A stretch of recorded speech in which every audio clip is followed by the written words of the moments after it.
எறா குழம்பு எப்படி வைக்குதுன்னு பார்க்கலாமா? 5 பேருக்கு தேவையான எறா குழம்பு. அதுக்கு செய்முறை பார்க்கலாம். புளி எலுமிச்சம்பழம் சைஸு 2 அளவு எடுத்துக்கோங்க. அதை போட்டுட்டு அதிலேயே உப்பு போட்டுருங்க. தேவையான அளவு உப்பு போட்டுட்டு தண்ணி ஊற்றி ஊற வச்சுருங்க. தண்ணி ஊற்றி ஊற வச்சுட்டு எறாவை எடுத்துகிட்டு போய் க்ளீன் பண்ணிவிட்டு வந்துடலாம். அதுக்குள்ளே புளி ஊறிடும். எறாவை எடுத்து க்ளீன் பண்ணிவிட்டு மஞ்சாத்தூள் போட்டு வச்சுருங்க. இப்போ புளி ஊறிச்சு. அதை நல்லா கரைச்சி வெடிக்கட்டி எடுத்து வச்சுக்கோங்க. அதுக்கு தேவையான பொருட்கள்: ஒரு பெரிய வெங்காயம், ஒரு பெரிய தக்காளி, இதை மாதிரி கட் பண்ணி வச்சுக்கோங்க.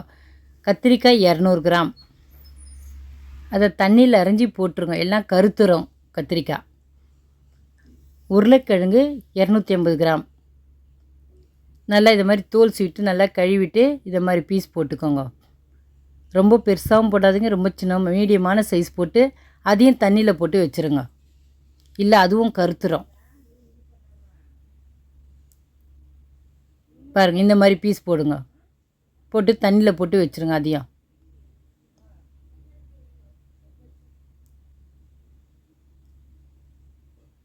இந்த மாதிரி பீஸ். அடுத்தது முருங்காய். பெரிய முருங்காய் வந்தால் 1 எடுத்துக்கோங்க, சின்ன முருங்காய் வந்தால் 2 எடுத்துக்கோங்க. இதை மாதிரி பீஸாக போட்டு வச்சுக்கோங்க. போட்டுட்டு தண்ணியில் போட்டுடுங்க. இதையும் தண்ணியில் போட்டு வச்சுருங்க. இது எங்கள் வீட்டில் காய்ச்ச முருங்காய்.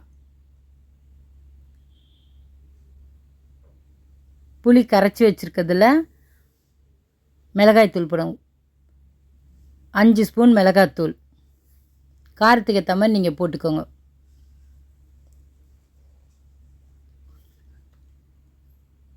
அரை ஸ்பூன் மஞ்சாத்தூள். எல்லாத்தையும் போட்டுட்டு கையை வச்சு நல்லா கரைச்சி வச்சுக்கோங்க. நம்ம குழம்பு தாளிக்கிற பாத்திரத்தை ஸ்டவ் மேலே வச்சுட்டு எண்ணெய் ஊற்றிக்கோங்க. 2 ஸ்பூன் எண்ணெய் ஊற்றிக்கோங்க. 1 ஸ்பூன் கடுகு.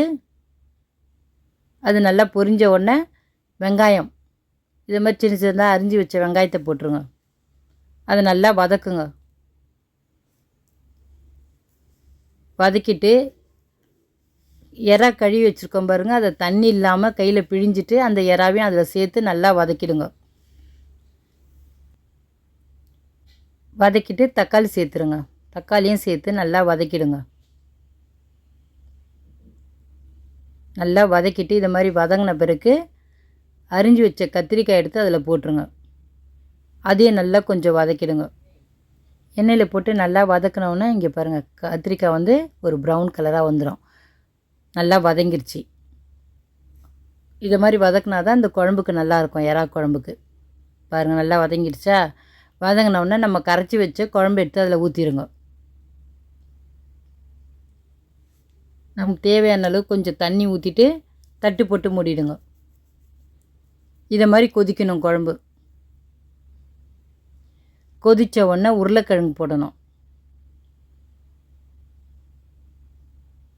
உருளைக்கிழங்கு போட்டு நல்லா குழம்பு கொதிக்கணும். திருப்பி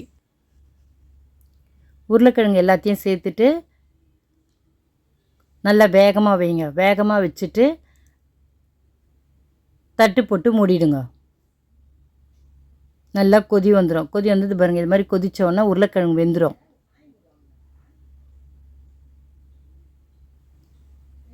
இப்போ இதில் நம்ம முருங்காயை சேர்த்துக்கலாம். எல்லா முருங்காயும் போட்டுட்டு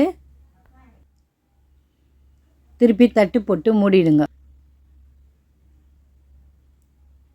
இப்போ குழம்பு ரெடி ஆயிடுச்சு. அவ்வளோதான். கத்திரிக்காய் முருங்காய் எல்லாம் வெந்துருச்சு. அவ்வளோதான், இறக்கிடலாம்.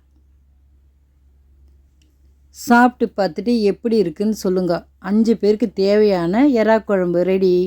லைக் பண்ணுங்கள், ஷேர் பண்ணுங்கள், மறக்காமல் நம்ம சேனலுக்கு சப்ஸ்கிரைப் பண்ணுங்கள். தேங்க்ஸ் ஃபார் வாட்சிங்.